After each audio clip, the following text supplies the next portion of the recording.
but I'm all done in. And look at those Philistines flee for their lives. I don't blame them. This is a day of victory for Israel and personal glory for King Saul. Who started it all in the first place? Well, I hear tell it was Prince Jonathan. Seems as if he personally sneaked up on the Philistine sentry.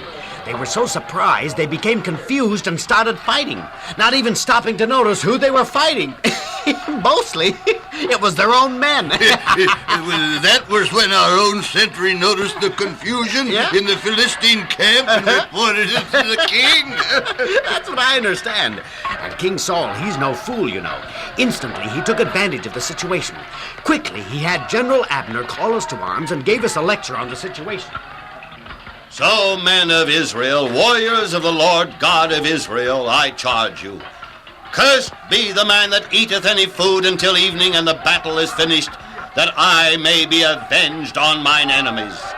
Bequit yourselves like men, and our victory over the Philistines shall be complete and final. So... Just how King Saul expects us to fight and pursue the enemy on empty stomachs is beyond me. But he's the king, and he...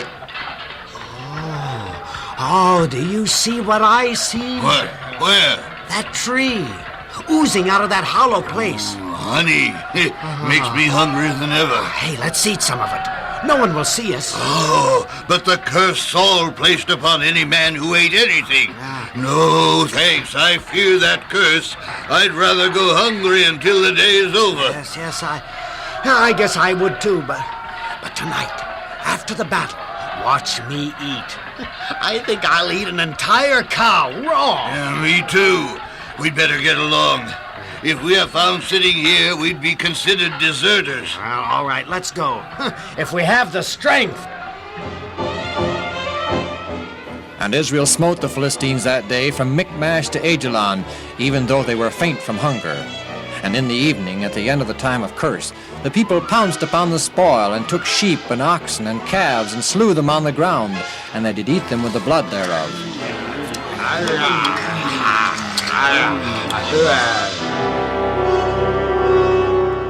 And it was told Saul, saying, Your Majesty. Yes, General Abner? The people sin, sire, for they eat flesh that is not properly drained of the blood thereof. Well, see that it stops immediately. But they are hungry, Your Majesty, famished. Then bring oxen and sheep and have them properly cooked, so every man may have his fill of meat. In the meantime, I shall build an altar unto the Lord, seeking forgiveness of their sins.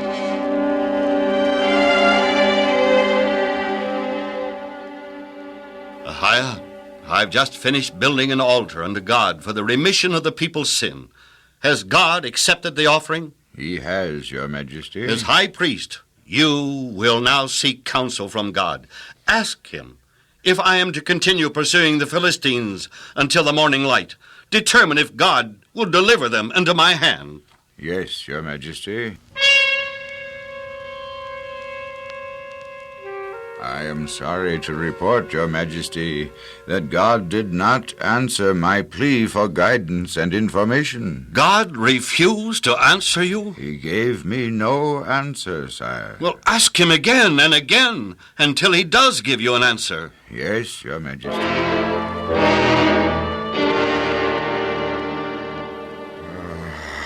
It is of no use, Your Majesty.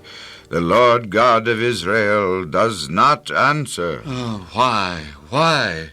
Is there a reason God refuses to give me the information I seek? There is, Your Majesty. Well, pray tell, what? There is sin in Israel. Someone has disobeyed your command and has eaten food this day. So that's it. See that all men gather themselves here before me immediately.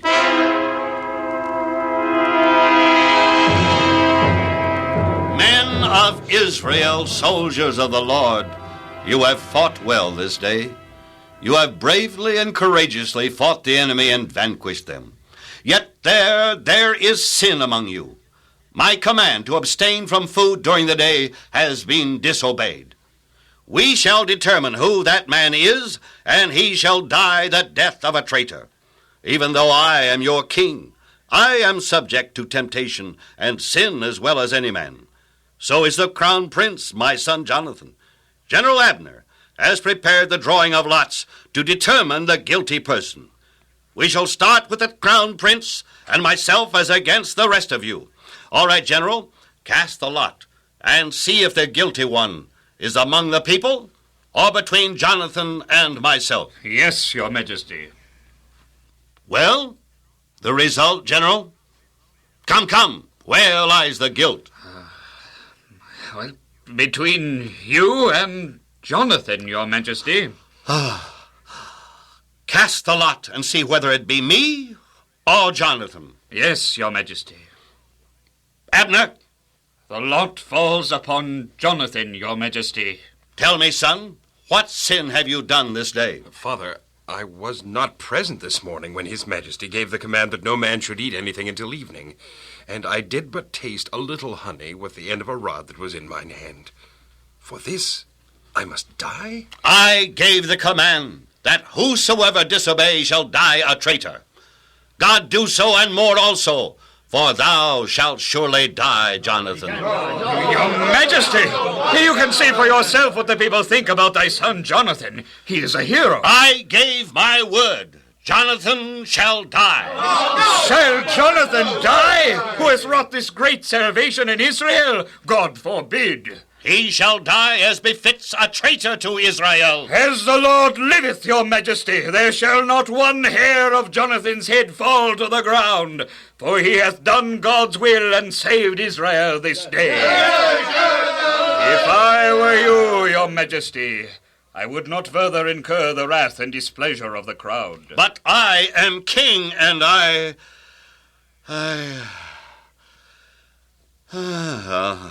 right, Abner. I'll take your advice.